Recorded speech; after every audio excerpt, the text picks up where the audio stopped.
नमस्कार मंडळी, जय शिवराय. कशा आहात तुम्ही सगळे? स्वागत आहे तुमचं माझ्या नवीन व्हिडिओमध्ये. आणि आजचा हा आहे दुसरा व्हिडिओ. त्याचा काही त्रास होतोय का? सो भावांनो, आजच्या या व्हिडिओमध्ये मुंबई गोवा हायवे तुम्हाला दिसणार आहे. इगो डायरेक्ट घरी ठेवायचा. हे बघा काय झालंय. तुमची आमची लायकी किती आहे? पागल आहे काय मी? नमस्कार मंडळी, जय शिवराय. कशा आहात तुम्ही सगळे? स्वागत आहे तुमचं माझ्या नवीन व्हिडिओमध्ये. आणि आजचा हा आहे दुसरा व्हिडिओ. आणि आज मी कुठे चाललोय? तर आज मी चाललोय डायरेक्ट मुंबई. सो मुंबईला जायचं खास असं प्लॅन नाही आहे, पण छोटे मोठे प्लॅन्स आहेत जे तुम्हाला सक्सेसफुल झाले तर तुम्हाला ते नक्कीच दिसतील. सो माझी बाईक एकदम रेडी आहे. टॉप बॉक्समध्ये कपडे वगैरे भरले, त्यात शूज आणि थोडे कपडे आहेत. कॅमेरा रेडी आहे, बाईक एकदम रेडी, हेल्मेट रेडी, मी सुद्धा रेडी. माझ्या मागे ऑलरेडी एक बॅग आहे, त्यामध्ये आहे लॅपटॉप, यामध्ये एक छोटासा लॅपटॉप, म्हणजे हा माझा हा कंपनीचा. ओके, हर हर महादेव, ओम नमः शिवाय. ऍक्च्युली घरातून निघतो तेव्हा असंच बोलून निघतो. ट्रिप मीटर एकदम सेट केला, 1 किलोमीटर फक्त पुढे आलोय. सगळं रेडी आहे. एक गोष्ट विसरलोय, गॉगल लावायला, कारण बाहेर आहे ऊन.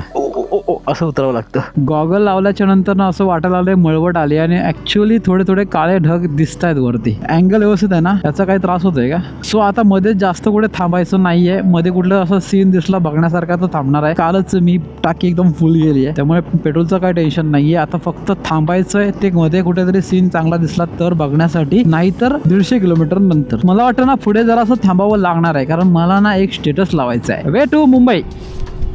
ओके, 12 मिनिटं लागली मला इथे.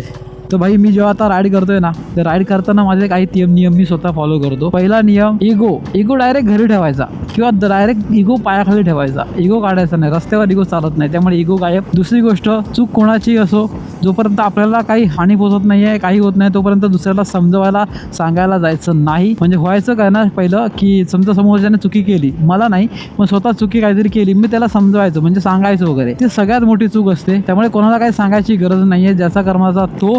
तुम्ही फक्त तुमचं बघा, तुमचा रस्ता, तुमचा फोकस आणि तुमचं ड्रीम. विषय संपला. तिसरा नियम, ओव्हर स्पीडिंग अजिबात नाही करायची. कितीही लेट होऊ दे, जास्तीत जास्त 1 दिवसाचं लेट होईल, त्याच्या व्यतिरिक्त काही लेट होणार नाही आहे. हे माझे 3 मोठे नियम आहेत जे मी फॉलो करतोय, करणार आहे आजपासून.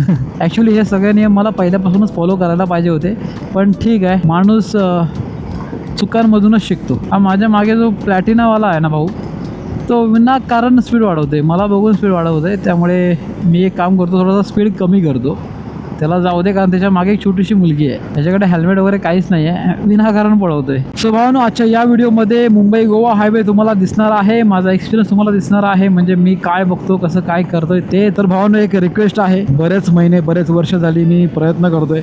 1000 सबस्क्रायबर सुद्धा झालेले नाही आहेत. एका यूट्यूबरला सपोर्ट करायची काय काय गरज असते ते तुम्हाला काय वेगळं सांगायची गरज नाही आहे. सो प्लीज, व्हिडिओ आवडत असतील तर सपोर्ट करायला विसरू नका. आजकाल काय झालंय ना, प्रत्येक ठिकाणी, प्रत्येक गावात, प्रत्येक गल्लीमध्ये एक यूट्यूबर आहेच, त्यामुळे लोक कोणाकोणाचे व्हिडिओ बघतील, है ना? तर तुम्ही समजा चुकून माकून काय माझा हा व्हिडिओ बघताय आणि व्हिडिओ तुम्हाला आवडला तर सपोर्ट दाखवायला विसरू नका. आणि ही आहे माझी इंस्टा आयडी. सपोर्टची फुल गरज आहे आपल्याला. पाऊस आहे भाऊ, पुढे पुढे पाऊस आहे. वाव. रेनकोट ना खूप आतमध्ये ठेवलाय मी, हे सगळं काढावं लागणार. मी फक्त रेनकोट काढून ठेवला. पागल आहे काय मी? यस, आय एम पागल. तर आज आहे रेनकोटचं पहिलं उद्घाटन. थांबायचं नाही म्हणतोय तरी मला 1000 वेळा थांबावं लागते यार. बघा, पावसाच्या पाण्यात मी भिजेन की नाही माहिती नाही, मात्र हे असंच जर राहिलं ना तर घुसमटणार नक्की.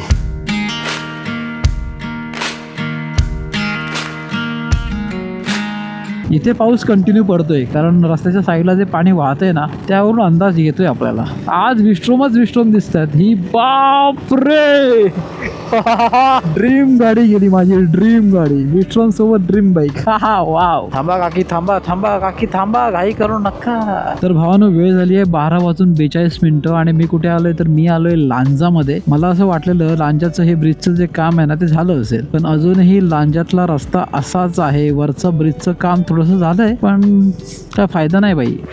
ट्रॅफिक पुढे लागलेलं आहे जाम. मला असं वाटलेलं की लांजामध्ये किमान ब्रिजचं काम झालं असेल, पण ब्रिजचं काम झालंय एकदम अर्ध, आणि अर्ध काम बाकी अजून. ज्या ठिकाणी ट्रॅफिक लागतं ना त्या ठिकाणी भरपूर पाऊस पडला ना की तेवढं ट्रॅफिक मिळत नाही. रामकृष्ण हरी. लांजामध्ये काय अवस्था आहे. हे सगळं काम कधी करायला पाहिजे? पावसाच्या आधी. लाले लाल सगळं लाल. कधी मला भीती वाटते ह्या मोठे जे भिंती घातलेत ना त्यांची. यायला पटकन बाहेर आली तर करायचं काय? आजकाल ना भरपूर डोक्यात निगेटिव्ह गोष्टी भरपूर येतात. अरे हल्ली जो काय मी पडलोय ना ते पडण्याचं मी सुद्धा इमॅजिन केलेलं आणि जसं मी इमॅजिन केलं होतं माझं असं ॲक्सिडेंट होईल वगैरे ते ॲक्च्युअलमध्ये झालंय. हां, त्यामुळे निगेटिव्ह माझ्या डोक्यात आता आजकाल बरंच आहे. हो हो, अरे यार काय रस्ता बनवून ठेवलाय.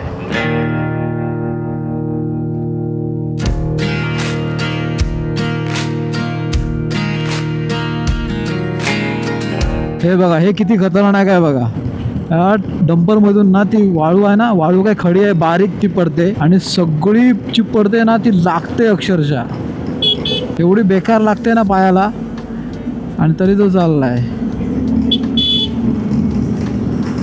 ओततच चाललाय. आजी कुठं काय करता हो तुम्ही. हे का सगळे धोंडे ना ते बारीक बारीक सगळे पायाला लागले, व्यवस्थित लागले. यांच्यावर ना कुठलेच नियम नाही आहेत, काहीच नाही आहे, बिनधास्त आहे ते लोक. आपल्या देशाचं ना, मी खरं सांगतोय, आपल्या देशाचं काहीच होऊ शकत नाही जोपर्यंत या देशामध्ये तानाशाही येत नाही. एक असा माणूस यायला पाहिजे, हुकुमशाही यायला पाहिजे भेंडी, तो खूप चांगला असायला पाहिजे आणि सगळे नियम व्यवस्थित एकदम लाईन मध्ये आणले पाहिजे, तर हा देश सुधरेल.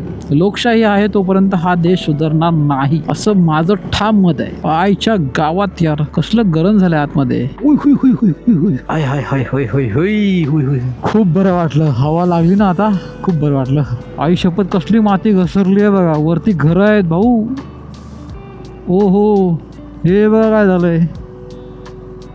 शेट, काश मेरे पास ड्रोन होता यार, ड्रोन, तर काय वाटलं असतं. एक नंबर एक नंबर. कशी वाटतात ना घरं सगळी, मस्त वाटतात.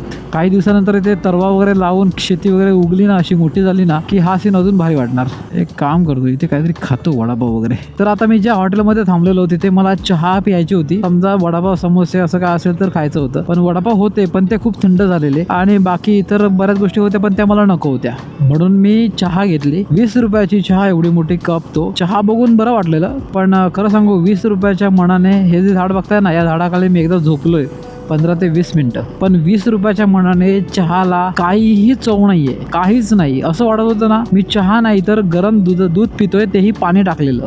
काय वाटतंय ना हे गाव एक नंबर वाटतंय. इथे थोडीशी घरं आहेत, समोर ही नदी आहे, तिथे थोडीशी घरं आहेत आणि हिरवीगार झाडं. वाव, फर्स्ट टाइम या रस्त्यावरून जाताना मला अशी ट्रेन दिसते. हे बघा दिसतंय, वाव काय सीन दिसतोय ना, एक नंबर यार. समोरून अशी ट्रेन जाते आणि बरोबर समोर एक छोटासा वॉटरफॉल वाहतोय, दिसला का. डायव्हर्जनचा रस्ता बघताय, खतरनाक आहे.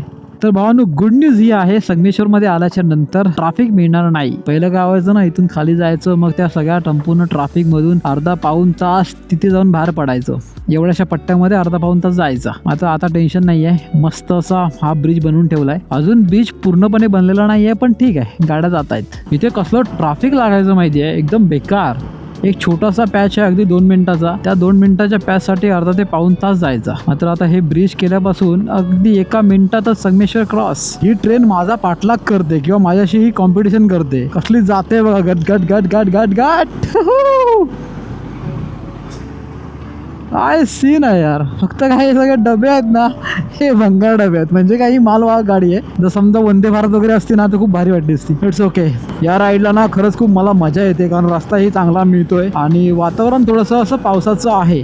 हा, मध्ये मध्ये पाऊस पडतोय पण मजा येते यार खरंच. यार मला एक समजत नाही की मी एवढं काय बोलत आलो की माझं मेमरी कार्ड फुल झाली. हे बघा, SD कार्ड पण फुल झालंय आणि इंटरनल स्टोरेज जे आहे ना ते ऑलमोस्ट फुल आहे. एवढं काय बोललो मी. वायरलेस माईक कनेक्ट करण्यासाठी म्हणजे लिंक करण्यासाठी इथे थांबलेलो, 12 मिनिटं लागली फक्त लिंक होण्यासाठी. या वायरलेस पेक्षा ना वायर माईक खूप चांगले.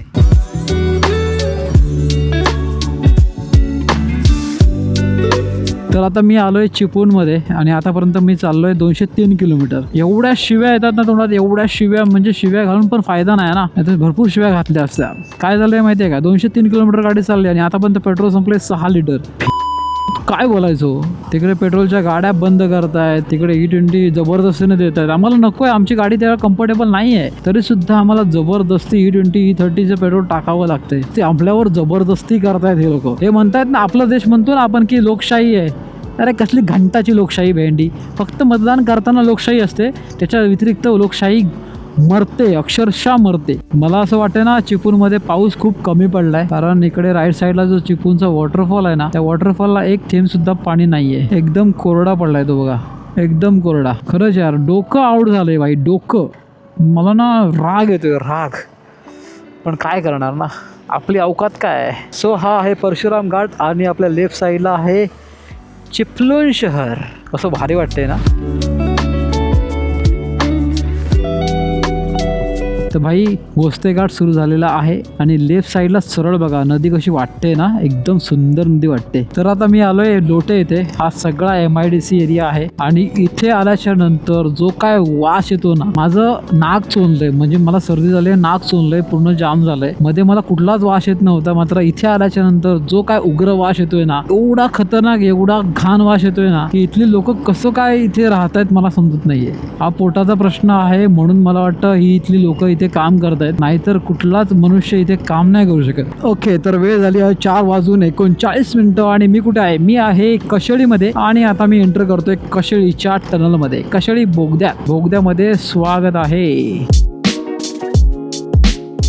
पेट्रोल टाकू की नको हा प्रश्न पडला यार. टाकावं तर लागणारच आहे, कारण पूर्णपणे पेट्रोल संपलंय. कुठलं पेट्रोल मिळतं ते बघूया. E20 आहे की E30 आहे की काय. सो आता मी आहे महाडमध्ये आणि मला एक प्रश्न पडलाय. आपल्या या देशामध्ये तुमची आमची लायकी किती आहे? मला प्रश्न पडला, याचं उत्तर तुम्ही द्या. मी सांगू माझं उत्तर. आपल्या देशामध्ये आपली लायकी फक्त एका दिवसाची असते, निवडणुकीचा दिवस, तेवढीच आपली लायकी असते. मतदान झालं, टिक मार्क झालं इकडे की आपली लायकी संपते. या देशामधली जी लोकशाही आहे ना, ती त्या दिवशी मतदान झाल्याच्या नंतर त्याच वेळी मरण पावते. त्यानंतर चालू होते ती लोकशाहीच्या नावाखाली हुकुमशाही. असं मी का म्हणतोय? कारण हेच बघा ना, आम्हाला ज्या नको आहेत गोष्टी, त्या गोष्टी सरकार जबरदस्तीने लादते. आम्हाला आमच्या गावामध्ये, आमच्या शहरामध्ये विनाशकारी प्रकल्प नको आहेत, तरी सुद्धा आपलं सरकार काय करतंय, तर जबरदस्तीने आमच्यावर ते लादतायत. आम्हाला आमच्या गाड्यांमध्ये E20 पेट्रोल नको आहे, आम्हाला इथेनॉल पेट्रोल नको आहे, तरी सुद्धा जबरदस्तीने आम्हाला ते पेट्रोल टाकावं लागते. आमच्या गाड्या खराब होत आहेत, आम्ही फायनान्शियली लॉस होत चाललो, कारण आम्हाला मायलेज कमी मिळते, गाड्यांमध्ये प्रॉब्लेम येत आहेत, तरी सुद्धा इथेनॉलचं पेट्रोल आपल्याला टाकावं लागते. ओ हो हो हो हो हो हो हो भाई, मुसळधार पाऊस पडताना बघितलंय. समोर आहे ऊन आणि या साईडला एक्झॅक्ट समोर बघा कसला पाऊस पडतोय. तिकडे इकडे थोडंसं ऊन पडलंय, इथे मळबट आहे आणि तिकडे खतरनाक पाऊस पडतोय. म्हणजे एकदम ढग असे उतरत आहेत खाली. वाव, ट्रैफिक की दुनिया में आपका स्वागत है. Welcome to Mangaon. कसलं भारी वाटतंय ना, सुंदर असा सनसेट होतो, एक नंबर.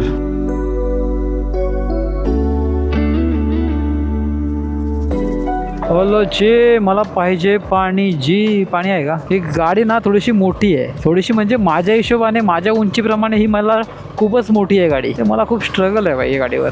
कोण आहे हे? पाणी बॉटल दे 10 वाली. छोटा साधा. पार्किंगला जागा नाही. पेन पार्क आहे डायरेक्ट. पेन पार्क कुठे मिळेल? रिस्की नाही ना काय? एकदा बघून येऊया ना आपण. तिकडे खाली एकदा बघून येऊया कुठे? स्टेशनला. ते उद्या जावे आता. अरे स्टेशनवरनं परत चालू जायला चालत कशाला, रिक्षाने येऊया. तर बघून तर येऊया काय कसं आहे ते.